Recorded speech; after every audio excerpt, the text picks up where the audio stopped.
Yo, peace was good. Welcome to another hip hop album review.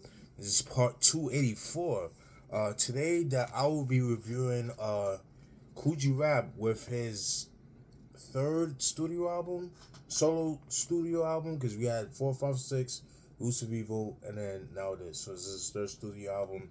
This was released in 2002. You guys should know who Kool Rap is. I did the all three of the group efforts, DJ Polo, Rest Beats. I did the Road to the Riches, Wonder Dead or Alive, Live and Let Die. I did the 456 album review. I did Rated X. I did Roots of Evil. Now I'll be doing this album right here. All right. So right after the release of Kool Rap, Roots of Evil, Kool Rap was in high demand. As far as like features, so he was like doing features all over throughout like 98, 99, even parts of 2000, and he was a hot commodity. And because of that, the features that he was on, it caught the eye of Ruckus Records. You guys know what Ruckus Records are. Home of Mos Def, Talib Kweli, High Tech, Pharoah Monch, among other people. High and Mighty at one point. Shout out to High and Mighty. But yeah, so the story with this album is very controversial. So, Ruckus Records, like I said, yeah, they got fascinated with Kool Rap, but pretty much in a nutshell, they didn't really know what they were doing with him. They didn't know how to market him, because they hired a couple producers, to kind of like, at first they wanted like a harder edge album, The Roots of Evil, but then they changed their minds. They were trying to go. They had like a more commercial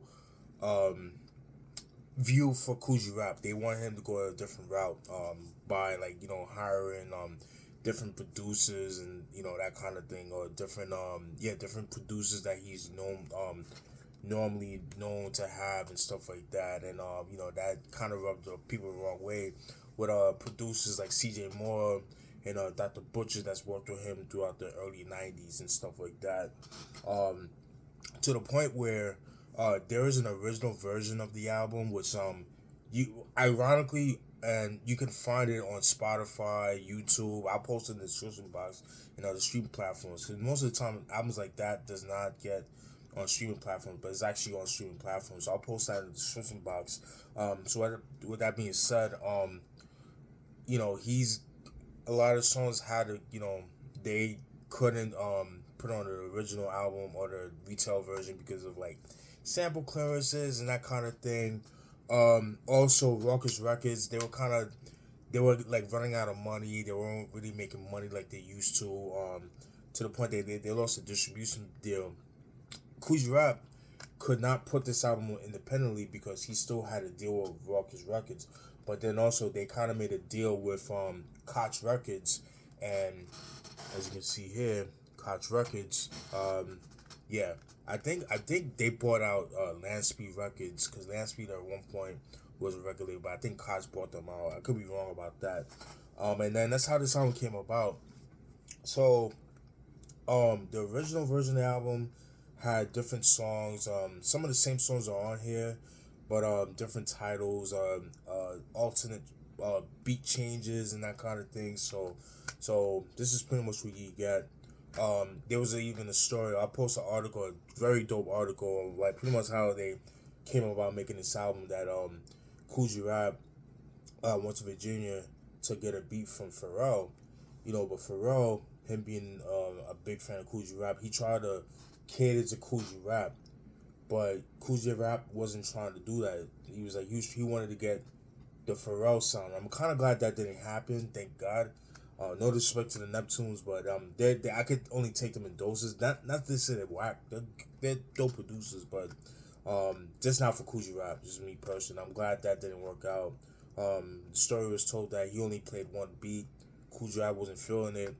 He's like, nah, man. So it's like a wasted trip to Virginia for nothing. Now, with that being said, originally this album was supposed to drop in 2000, but again, label politics, Ruckus Records, not knowing how to market Kool Rap, and also like just losing a distribution deal. They had to bring the album to to Koch Records, and there was some severe changes and stuff like that. Songs that were left off, that didn't make the album, the retail album, and like title changes and beat changes and stuff like that. So now let's get into the album. The album consists of 3 singles. The singles are "The Streets," "My Life," which was like the biggest single of the album. There was a video for that, and "It's Nothing." Those are the singles of the album. All right.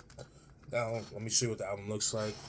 Pretty cool cover. Sorry for the glare. I got this bright ass light, so you can see me. All right. Pretty cool cover. See the back. See kind of like a fire hydrant.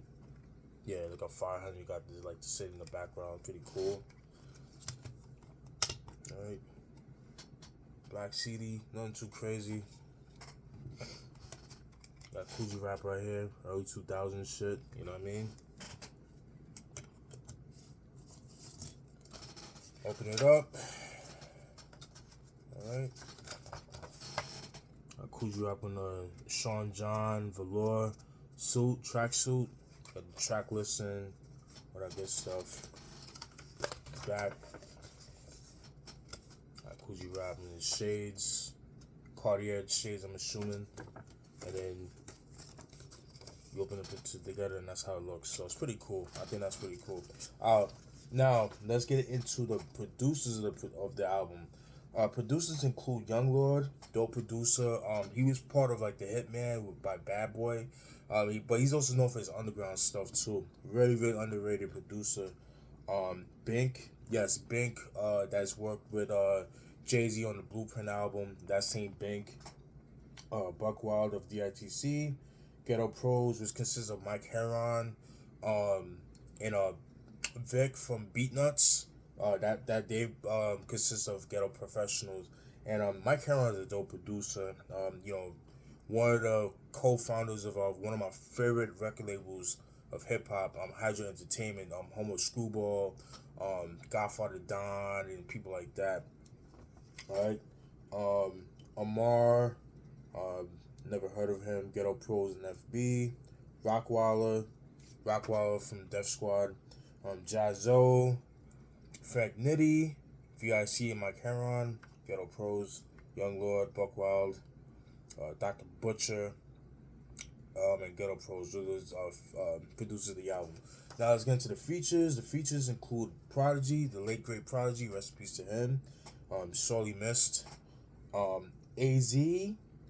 Tito, Nas, Joel Ortiz, a very young Joel Ortiz, Havoc, Mobb Deep, Jinx the Juvie, Hold Your Head. He's doing life right now, unfortunately. Shot Queen, also known as Ma Barker, which is Kool Rap's ex-wife, but was his current wife at the time.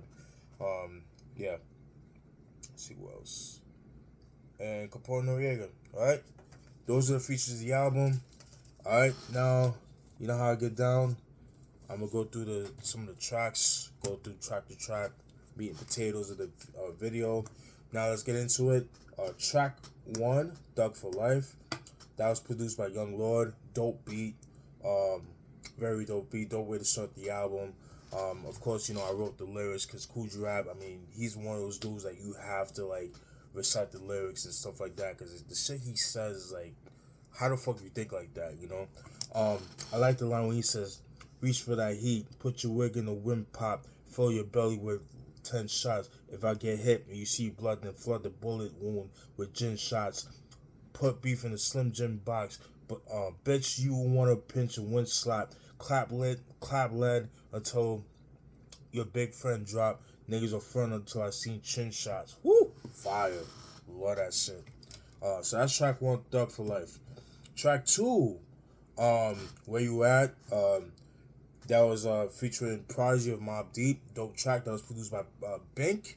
Another dope track. I like the line by G-Rap when he says, shit, Thug living, what up, baby? Ain't nothing around here but drug addiction.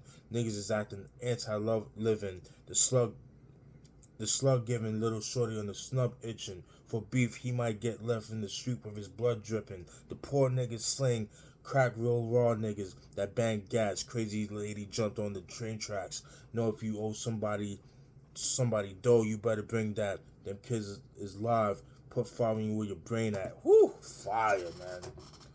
Prodigy had a dope verse, but the thing with Prodigy around this time, this was like, HNIC, Infamy era Prodigy, so he wasn't rhyming like he used to. It was still dope, but kind of weird to like recite personally. But only he could do it. It's like one of those things. But so I didn't really write anything for him. So, but rest in peace to Prodigy on that. All right, so that's track 2. Where you at? Track 3, Holla Back. That was produced by Buck Wild. It features AZ the Visualizer, AZ, everybody should know of a Firm, Life's a Bitch from Illmatic, and Tito from the Fearless Four. Alright? Fearless Four and Nas, a guy named Nas. Alright? Tito had a dope verse. Tito said when he said, blow the spot like a tea kettle whistles, federal slugs, the lead'll kiss you, infrared burns will never miss you, all digital, hard physical, spittle you riddle you, priest praying over your body while you're critical. Whew, fire. Nas, when he says, burgundy mask, bullets like a surgery slides, internally burn your stiffness and dismember your ass. Coroner's back from autopsy to medical lab. I'll leave you leaking like a Carlito watching your memory flash. Dope. AZ, when he says, cars tended my rap image too large to mimic. We mobbing it, fake niggas disloving minutes. It's close to it. Real killers, they know music. Even hoes on the low at the show lose it. Cavassier sipping. This slim nigga stay flipping. My niggas different. Buck one day all spitting. Kool rap when he said, won't hesitate to rock a clown's cradle. Get put in the dirt like ground cable. Whew. Found in bloodhound's nasals. Or deep in the river get found navel. That shit'll spit you that shit you spit sound fable. American me style, not for your anal. Who around to save you? Woo, man. I leave you waist down disabled, face split like a round bagel. Found in the hospital gown with a crown staple. Damn, that was dope. So that was track 3, Holla Back, dope joint right there. Track 4, Ghetto Professional. It's Nothing. That was produced by Ghetto Professionals, which can include Mike Heron, as I mentioned before, and VIC or Vic, formerly known part of the Beatnuts, featuring a very young Joel Ortiz. Dope shit. Joel Ortiz, he doesn't really have a verse. He just does the hook. But Kool Rap does his thing on this one. I like the line where he said, "Shit razor gladiator, your face, soaking your strip, hoodied up." Look in the whip, poking the clip, arm extending out the window, choking the fifth. Legend or myth, seek a Taliban, hit Babylon. Don't misinterpret the smile of a Don. I'm foul as a swan. Get at you, spit at you with your child in your arms. Clap at your bitch full semimatics eclipse. Dope shit right there. So that was track 4, It's Nothing. Track 5, Drama Bitch Nigga. That was produced by Amar Pep. This was okay. I didn't really care for the beat, but he did have a dope bar when he said, "Ayo, my whole life is under nonfiction, drama fiction, beef, blood in the streets, bullets with bombs ticking, July to become a Don from sinning." Dope shit. So that was track 5, Drama Bitch. Trauma Bitch Nigga in parentheses. Track 6, Thug Chronicles. Another dope track right there. That was produced by FB and the Ghetto Professionals. Features Havoc and Mobb Deep. Dope track. Havoc is on the hook. I like the line when Kool Rap says, reminiscing how we car bomb ignitions of politicians. Judge strong arm to listen. Men turning up dead or hurt or harmed or missing. Bulletproof cars are driven. Teflon edition. Bodies cut up in large chunks. Thrown in car trunks. Music inside the bar stunk. Getting surrounded by bitches blowing cigars drunk. One of my stone-faced goons will make your heart pump. Electrocution with cables will then make your car jump. Woo!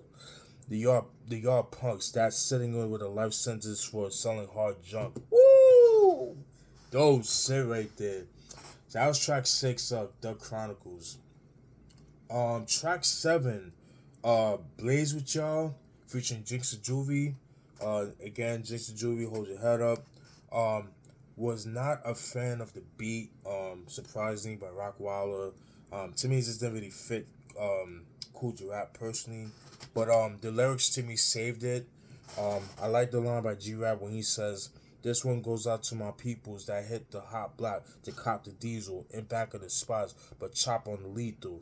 Then pop goes the weasel. If niggas want it, then pop goes the Eagles. We can draw guns and rock like the Beatles. Their plot of evil, get OD with sauce for the needle. Lay you down with shots that are cerebral. Before rap, my clique was hot as a seagull. Now we clock legal. Hot lick,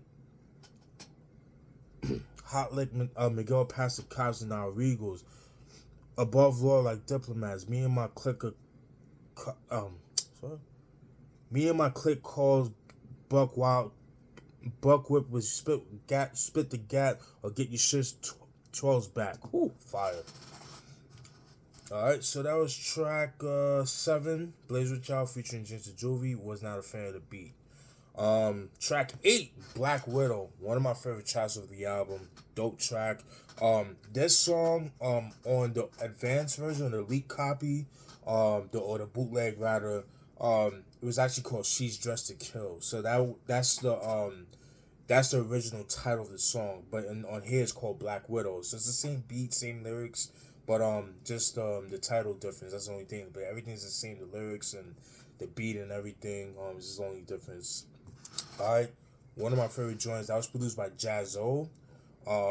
Dope shit right there. Like I said before, original track of this song is called She's Dressed to Kill.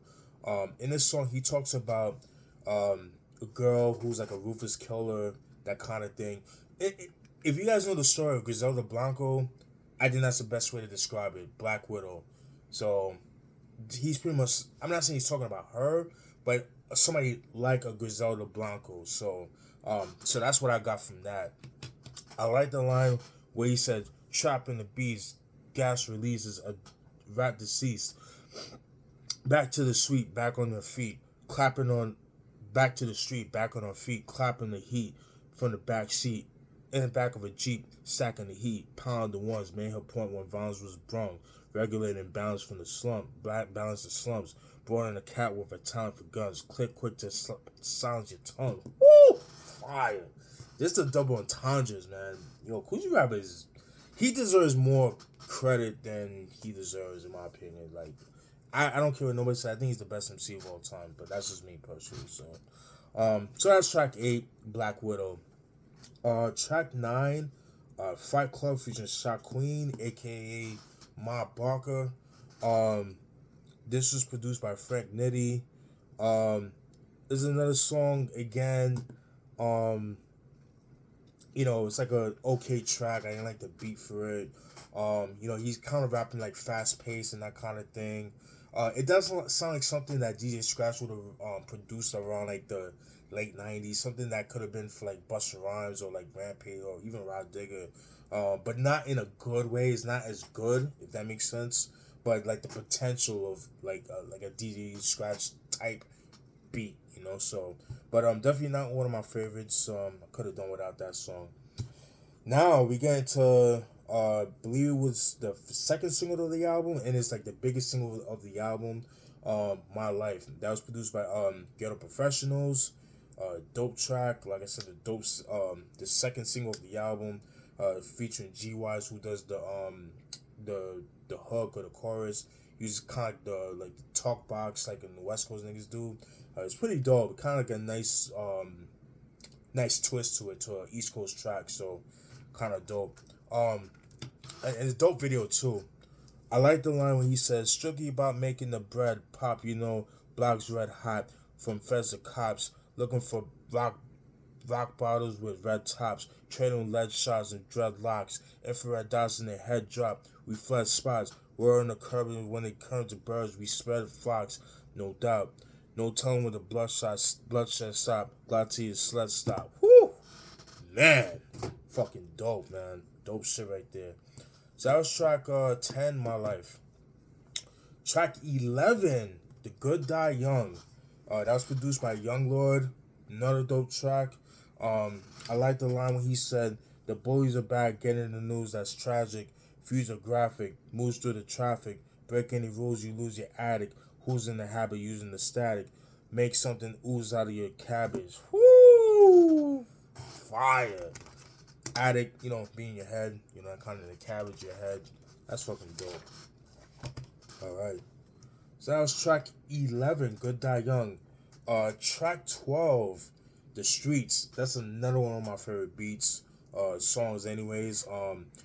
That was produced by Buck Wild. Love the line when he says, "Empty clips is on now. Coke fiends are strung out. Broke niggas bum out. Jace holding the gun out. When backstreets are taped up, bodies laid faced up, cats running with ace up, the spots getting paced up, the streets lamp on broke now, mad bitches to bone now, when niggas peep your home out, and flip when they zone out. Doug's bringing the street war, bust shots let the head roar, taking trips to be more, with bricks up to into fiend off. Whew. Nigga says chicken takes a B more with bricks up to fight the fiend off. Talk that shit, G-Rap. Talk that shit. That was the first single of the album too. That should have had a video for it too, but a little bit probably too raw for that with TV. So that's track 12, The Streets. Track 13, Gangsta. That was produced by Dr. Butcher. It's like the only beat he did. It's a decent track. It's a posse cut featuring pretty much the 5 Click family, which include Ma Barker, Lazy, and Tiz. And I think there was another person. So the story with that is that they were originally called the Black Gorilla Fam. But because of gang politics, and there was already a gang called the Black Gorilla Family, which is based out of California, Maryland. So they had to change and switch their names, and that's how they came up with the 5 Click family. And I do need to get my hands on the Click of Respect album that came out in 2003, but I'll probably get that at another date. So this was an okay track, but like I said, and there was like certain words on the album, on the song, that they had to blur out. Like I think they were mentioning the name Black Gorilla Fam. They had to blur that out because gang politics. So they had to blur that shit up. So it was cool. It was a cool track. And track 14, My Life Remix featuring Capone and Noriega. So another story with this song is that the original version of the My Life remix had a different beat. It uses the Scarface sample. It was if you guys seen the movie Scarface, is when Tony went to Bolivia, Cochabamba, and they played that song in the beginning of like that scene. They sampled that. And that shit would have been dope on this album. I actually prefer that version. But the My Life remix here on the retail version uses the same beat as the single version, which is cool, but I would have loved the Cochabamba. I call it the Cochabamba version, Scarface. But yeah, it was cool. It was cool. So there's 2 versions, like I said. So you got the remix on the retail version that uses the single beat, and on the advanced copy or the bootleg version uses the Cochabamba beat, the Scarface beat. Also, this version is actually featured on Sound Bomber 3, so I had to throw that out there as well. I like the line by Kool Rap when he says, "Rugs tight, bright as the white sands of Cancun. Skylights up in the ceilings for the plants to bloom. Niggas we crop grams in bunch. Cuban cigar brand of grandest fumes. Prison niggas that ran balloons. Shut down shop from January to June. And Copland in the booms. Fuck women in tanning rooms. Whew, fire. Alright. My overall thought of this album, this was a cool album. I don't think it's his best album. Um, I just feel like some of the beats, um, they were kind of mid for Coogee Rap, but he stand his own. I think the lyrics stood up for it, made up for it. Roots of Evil, um, was a lot better production wise and lyric wise, but he was no slouch on the lyrics side. But I feel like with the situation that happened with Raucus and everything like that, the production was kind of like out of his control, if you will, and I don't know if it says I don't know who the I don't know like who the executive producer. I have to look up who the executive producer is, but anyways yeah, it has potential. It's not a whack album by all means, but it's not one of his best. But like I said, the lyrics made up for it. The beats could have been a little bit better. I think if people were to give him what the album was supposed to be originally, I think the album would have been fared better. Or let alone, I wish CJ Moore and Dr. Butcher, um, did more production like they did on Roots of Evil. But because Coogee Rap and Dr. Butcher, they kind of had a falling out because of the direction of the album and that kind of thing. So it's like that kind of thing. So that's why they didn't really do much on the album. I think CJ Moore, he did mostly like the mixing, the engineering. I think that's like the closest thing he did as far as like production. But yeah, it's a decent album. It could have been better, but it's not a whack album. But Coogee Rap, Giacana Story, released in 2002. Let me know what you guys think. All right.